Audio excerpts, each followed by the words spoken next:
As relentless and intimidating as the corrupted rank and file are, they pale in comparison to the fallen siege breakers. The lumbering brutes can engulf our fortifications in flames and pull the defenders straight off the palisade to their deaths. Only with numbers can we slay their kind, throwing soldiers against their shields faster than they can kill. Caught by themselves, a lone fighter can only hope for a quick death.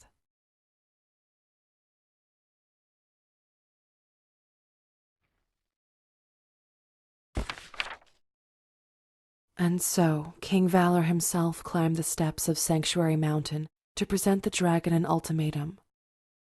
Either the silver dragon would submit to servitude, or all its kin would be annihilated by the blade of the royal dragon slayer. With little recourse, the dragon yielded, and King Valor descended the mountain victorious, a vial of dragon blood in hand, but also unknowingly carrying the dragon's poison in his heart.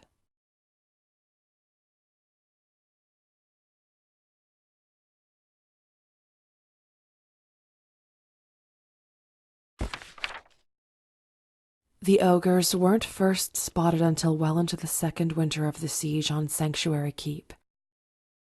At first glance, we took them for little more than beasts, fierce and brutish, but driven more by instinct rather than intelligence.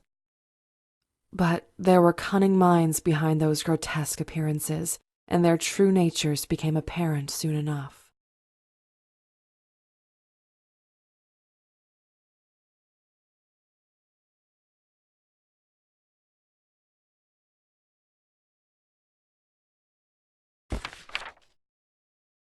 One of the scouts returned with a report of a howling monstrosity sighted in the ancient ruins. To rid ourselves of the hindrance, we dispatched a hunting party, then two, then an entire platoon. While we'd hoped to use the tunnels as a staging ground, it seems that we'll have to look elsewhere. Whatever it is that lurks down in those forsaken ruins now calls it home.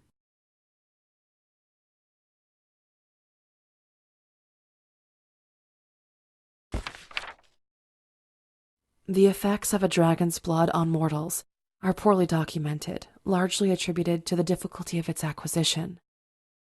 Tales and epics tell of its great healing properties, or the strength and longevity it grants.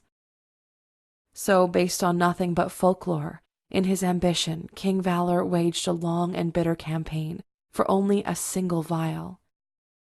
He turned an entire race into a dangerous enemy that would neither forgive nor forget.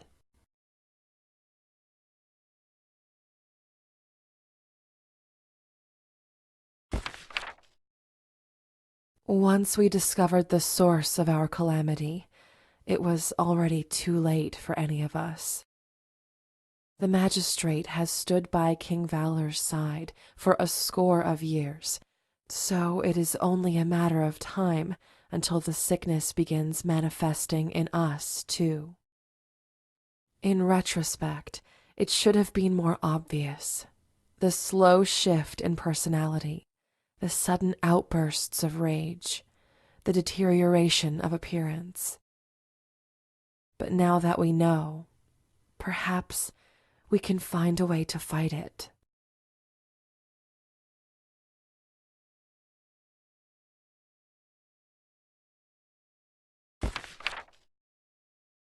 As soon as we had managed to bring low our monstrous liege, Princess Alicia betrayed us. She envisioned a way to exploit the weakened king's power, and so turned her spells on us instead. While we succeeded in defeating and imprisoning Alicia, King Valor is now out of our reach. We have sealed both our king and the crown princess away. Their poison should never be allowed to spread again. To ensure they will never be freed, we've shattered the Nexus Gate and cast ourselves into the deep void between all things. There is no future for those of us who survived. We have resigned ourselves to our fate.